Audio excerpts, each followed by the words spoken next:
एक तरफ जहां रूस यूक्रेन के वॉर के बीच में दुनिया इस वक्त तीसरे विश्व युद्ध के मुहाने पर खड़ी है, तो दूसरी तरफ इजराइल भी चारों तरफ से घिर चुका है।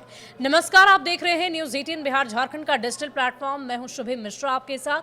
हर रोज हम अंतर्राष्ट्रीय खबर को लेकर आपके सामने प्रस्तुत होते हैं और नई जानकारी, नई अपडेट आप तक पहुंचाते हैं।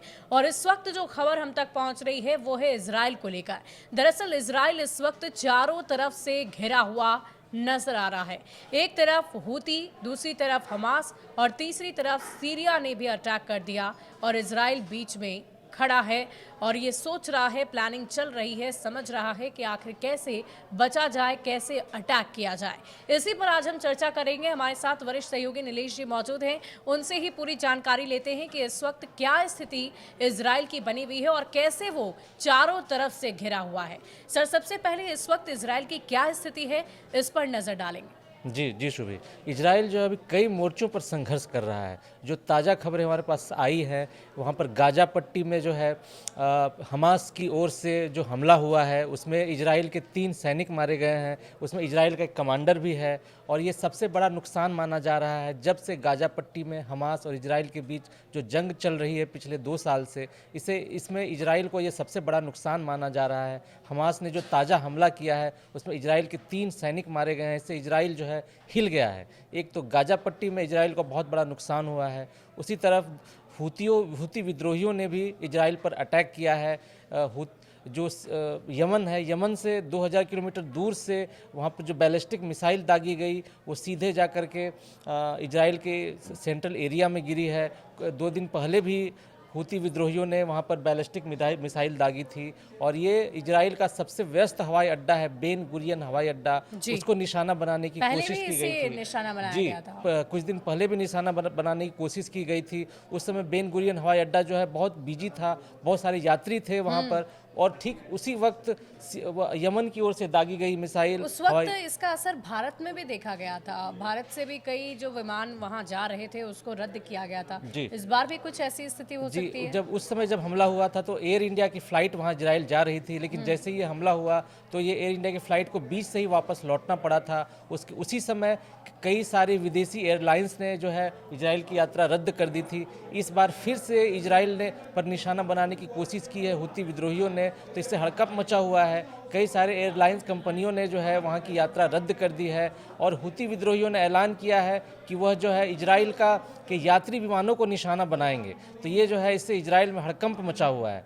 एक तो ये भी है, एक ये दूसरा मोर्चा है इजराइल के लिए। और तीसरा मोर्चा है सीरिया की ओर से जो है एक बार रॉकेट से हमला किया गया और वो इजराइल के जो है एक बेन गोलन एरिया में जाके गिरा है, गोलान पहाड़ियों के एरिया में जाकर के गिरा है। इससे इजराइल को कोई नुकसान नहीं हुआ है, इजराइल ने ऐसा दावा किया है। लेकिन जो कुछ दिन पहले इजराइल ने सीरिया पर जो हमला किया था उसके जवाब में सीरिया की ओर से ये अटैक किया गया। और ये भी खबर सामने आई है कि जैसे ही सीरिया की ओर से ये फायरिंग हुई तुरंत इजराइल की ओर से भी इसका जवाब दिया गया और सीरिया के कुछ इलाकों में इजराइल की ओर से बमबारी की गई। यानी कि इजराइल जो अभी फिलहाल चारों ओर से घिरा नजर आ रहा है। और ये 3 मोर्चे तो हैं ही, चौथा मोर्चा ईरान का भी है। ईरान की ओर से भी लगातार धमकी दी जा रही है। कहा जा रहा है कि ईरान जो है कुछ दिन के अंदर परमाणु बम तैयार कर लेगा। और ईरान और इजराइल के बीच जो दुश्मनी है वो जग जाहिर है, कैसे दोनों जो है ईरान और इजराइल के बीच जंग छिड़ी हुई है। इसी बीच जैसे ही वो परमाणु बम बना लेगा, ये इजराइल के लिए बड़ा खतरा माना जा रहा है। और कुछ दिन पहले ये रिपोर्ट भी सामने आई थी कि इजराइल जो है ईरान पर हमला करने जा रहा है और अमेरिका की ओर से ये जानकारी सामने आई थी। अब ये क्या होगा ये समझ में नहीं आ रहा है कि वाकई स्थिति काफी गंभीर बनी हुई है और समझ में नहीं आ रहा कि इजराइल इन अलग अलग देशों का मुकाबला कैसे करेगा। हालांकि अभी भी आपने भी जानकारी दी इस पॉडकास्ट से पहले कि इजराइल शांत बैठने वाला देश नहीं है। तो क्या रणनीति बनाई जा सकती है, क्योंकि एक तरफ नहीं हर मोर्चे पर इजराइल घिरा हुआ है, तो कैसे खुद का बचाव कर पाएगा, कैसी तैयारी उससे करनी पड़ेगी, कितनी बड़ी तैयारी कि वो खुद को बचा सके। जी, इजराइल पर जो ऐसा हमला हुआ उसके बाद इजराइल के प्रधानमंत्री बेंजामिन नेतन्याहू ने अधिकारियों के साथ बैठक की, सेना के साथ बैठक की और उसके बाद हमले का जवाबी पलटवार का जो है प्लान तैयार किया गया है।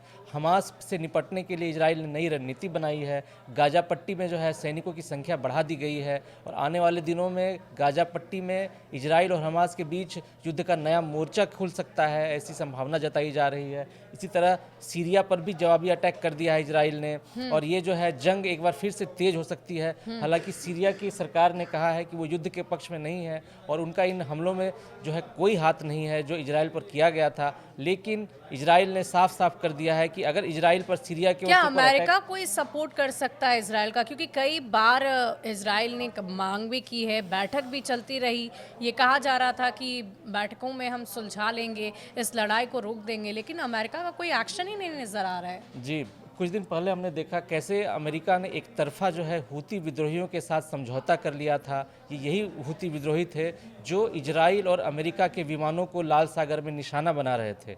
लेकिन अमेरिका ने इजराइल को बिना बताए हूती विद्रोहियों के साथ समझौता कर लिया था। अब हूती विद्रोही अमेरिका को छोड़ करके इजराइल के पीछे पड़े हुए हैं। इसी तरह कुछ दिन पहले वाशिंगटन में 2 यहूदी नागरिकों पर की हत्या कर दी गई थी। उस समय भी फिलिस्तीन समर्थकों का हाथ सामने आया था और इसी बीच 2 दिन पहले भी अमेरिका में ही यहूदी नागरिकों को निशाना बनाने की कोशिश की गई थी, वहाँ पर बम फेंके गए थे। उस समय भी ये जो है घटना की इजराइल ने कड़ी निंदा की थी और इजराइल ने इसे यहूदी नागरिकों के खिलाफ आतंकवादी घटना करार दिया था और अमेरिका से इस पर कार्रवाई करने की मांग की थी। लेकिन अभी तक जो है अमेरिका की ओर से कोई जो है ठोस कदम सामने नहीं आया है। इससे इजराइल बहुत परेशान है। इजराइल के प्रधानमंत्री बेंजामिन नेतन्याहू जो है बहुत परेशान है। वाकई इजराइल इस वक्त चारों तरफ से घिरा हुआ है और अब हम सभी को यही देखना होगा सर कि आखिर कैसी तैयारी इजराइल की तरफ से की जाती है, किस किस मोर्चे पर इजराइल अपनी तैयारी कर पाएगा, कैसे इन तमाम देशों का मुकाबला कर पाएगा, इस पर सबकी नज़र टिकी रहेगी। जी बिल्कुल। और इजराइल के प्रधानमंत्री जो हैं अपने अंदाज के लिए जाने जाते हैं, वो जवाबी कार्रवाई करने के लिए जाने जाते हैं। इजराइल के सैनिक जिसको IDF कहा जाता है वो भी जो है जोरदार हमला करती है। जो वहाँ पर गाजा पट्टी में जंग छिड़ा हुआ है पिछले 2 साल से, उसमें इजराइल के सैनिक कितने सारे सैनिक मारे जा चुके हैं, कितना नुकसान हुआ है, फिर भी इजराइल की सेना वहाँ डटी हुई है और गाजा पट्टी के 70% एरिया में अभी भी इजराइल की सेना का कब्जा है। और कहा जा रहा है कि हमास ने इजराइल के 58 नागरिकों को जो है बंधक बनाकर रखा है। उसको छुड़ाने के लिए इजराइल की ओर से लगातार वहाँ सर्च ऑपरेशन चल रहा है और हमास भी जो है लगातार कार्रवाई कर रहा है। एक तरफ हमास की ओर से हमला हो रहा है तो एक तरफ दूसरी तरफ हूती विद्रोही भी लगातार इजराइल को निशाना बना रहे हैं। कहा जा रहा है कि हूती विद्रोहियों को ईरान की ओर से सपोर्ट मिल रहा है, ईरान की ओर से बैलिस्टिक मिसाइल दिए जा रहे हैं हूती विद्रोहियों को और उसी बैलिस्टिक मिसाइल के बल पर हूती विद्रोही इजराइल पर लगातार अटैक कर रहे हैं। हालांकि इजराइल ने दावा किया है कि हूती विद्रोहियों के अटैक से उन्हें कोई नुकसान नहीं हुआ है, लेकिन 2 दिन पहले जैसे ही वहाँ पर बैलिस्टिक मिसाइल गिरी थी,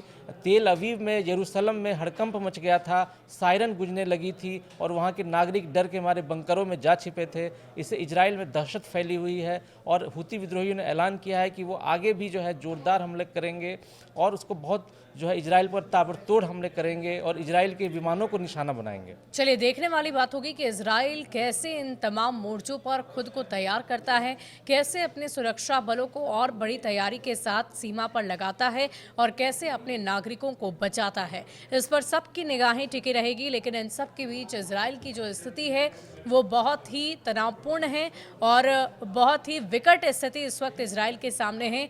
लेकिन हमने आपको पहले ही बताया कि बेंजामिन नेतन्याहू किसी भी तरीके से हर मोर्चे पर सिर्फ और सिर्फ वो आगे बढ़कर लड़ना जानते हैं, डट कर सामना करना जानते हैं और हर अटैक का बखूबी जवाब देना भी जानते हैं। तो जाहिर है इजराइल भी पूरी तैयारी कर रहा है। लेकिन इस वक्त जो स्थिति पूरे विश्व भर में बनी हुई है वो कहीं तीसरे विश्व युद्ध का रूप ना ले ले, ये भी सबके मन में एक बड़ा सवाल हो रहा है। लेकिन इन सब के बीच इजराइल की क्या स्थिति है, इस पर हमने आपको पूरी जानकारी दी। इजराइल को खुद का बचाव कैसे करना चाहिए, किन किन मोर्चों पर खड़ा होकर जो विरोधी हैं उनका सामना करना चाहिए, ये इसके लिए आपको क्या लगता है हमें कमेंट सेक्शन में लिखकर ज़रूर बताइएगा। शुक्रिया।